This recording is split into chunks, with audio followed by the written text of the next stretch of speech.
Bonjour, c'est Pascal Viala. Pour Au coin du feu, je vous raconte une histoire qui a eu lieu il y a 11 ans. Alors il y a 11 ans, je suis encore consultante, je reçois essentiellement l'amour et la reconnaissance par le biais professionnel. C'est ma façon d'interagir avec le monde. Je travaille énormément et à cette période-là, je suis aux États-Unis en mission, en Californie. Nous sommes en fin d'année et j'ai une assez piètre vision des fêtes. Et je décide de ne pas rentrer en Europe et de m'offrir les 4h30 d'avion qui me séparent de l'archipel d'Hawaï. J'y voyage seule et je peux compter là-bas sur le regard des gens éberlués de voir une jeune femme indépendante seule en période de fête, puisque tout le monde est soit en voyage de noces, soit en voyage familial pour célébrer. Je suis confrontée à ce regard et ça renforce encore cette sensation de solitude et cette difficulté à profiter de paysages magnifiques et d'expériences hors normes sans pouvoir le partager avec quelqu'un de proche. Et dans ce contexte-là, eh bien, je décide de prendre soin de moi, et moi qui suis difficile avec les auto-cadeaux, je décide de changer ça et de m'offrir pour les fêtes un massage Lomi Lomi, qui est un massage traditionnel hawaïen, et puis un super restaurant au bord de mer. Je pars confiante, je vais au massage, je m'attends à quelque chose de traditionnel avec une personne superbe, homme ou femme, avec peut-être même des tatouages tribaux. En tout cas, je me fais mon petit plan, mon petit rêve dans ma tête. Vous auriez sûrement fait pareil à ma place. Quand j'arrive pour me faire masser, mon masseur s'appelle Burt. Il fait 1m95, il est blanc comme un cul et il a une énorme moustache grise.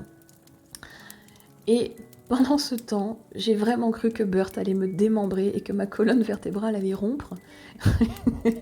Et je rentre dans ma chambre d'hôtel ce jour-là en boitillant et en me disant « Mon Dieu, c'était vraiment terrible ». Je pense que c'est vraiment de très très loin la pire expérience de massage de ma vie. Et je rentre choquée et je passe la moitié de l'après-midi à comater parce que je ne peux plus bouger. Mon corps est trop choqué. Et je me dis « Merde, quand même, ce Noël commence mal ». Et je vais en clopinant vers le restaurant à quelques centaines de mètres en bord de mer. On mange très tôt là-bas puisque la nuit tombe tôt. Et je décide de compenser en m'offrant mais vraiment un superbe menu. À tout prendre, perdu pour perdu. Autant bien manger maintenant. Et je profite malgré tout de ce moment, de la vue et du fait de vraiment être dans l'instant présent. Je fais le point sur mon existence, sur ce que je pense des fêtes, etc. Et au moment de vouloir régler l'addition, eh bien le serveur se tortille dans tous les sens et repart en courant. Je lui fais signe de revenir et je lui demande ce qui se passe et il me dit « Je peux pas vous la donner l'addition ». Très bien, et qu'est-ce qui vous en empêche ? Et le serveur me dit « On a déjà payé pour vous ». Comment ça, on a déjà payé pour moi ? Et il me dit « Vous voyez là-bas le monsieur avec la parka jaune qui est en train de partir dans la rue, c'est lui qui a payé pour votre repas ». Donc là, je vous raconte pas, je me tape un sprint à travers le restaurant pour rattraper le monsieur avec la parka jaune avant de le voir disparaître. Et je me retrouve essoufflée devant lui, un peu l'air hébété dans mon non-recevoir en lui demandant si c'est bien lui qui a réglé mon repas. Je me rappellerai toujours de cette scène avec Denis, parce qu'il s'appelle Denis, me dit « Aloha Pascal, oui, nous avons bien payé pour votre repas. Dans notre culture, c'est important d'être regroupés, d'être ensemble pour la période des fêtes. On était trop décalés par rapport à vous en termes de repas et donc au lieu de vous inviter à notre table, nous avons souhaité vous offrir le restaurant pour vous faire un cadeau pour ces fêtes. » Je reste la bouche ouverte et ne sachant pas quoi dire et je lui demande si je peux faire quelque chose en échange parce que le recevoir gratuit me pose encore beaucoup de soucis.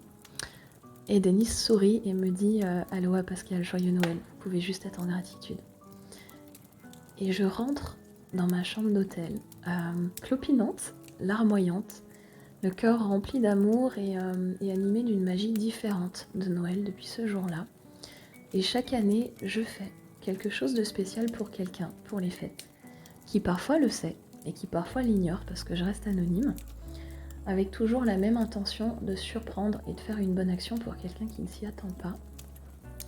Et ce que je voulais vous transmettre, c'est que les fois où les personnes le savent, elles ont toujours le même réflexe que moi dans le non-recevoir en étant gênées et en cherchant ce qu'elles peuvent faire en retour et je leur réponds. Répands, transmets cette énergie, fais quelque chose pour quelqu'un d'autre et essaime. Et je vois toujours la petite étincelle et la cage thoracique qui se gonfle et le soupir et les épaules qui redescendent en se disant oui, bien sûr, je peux faire ça.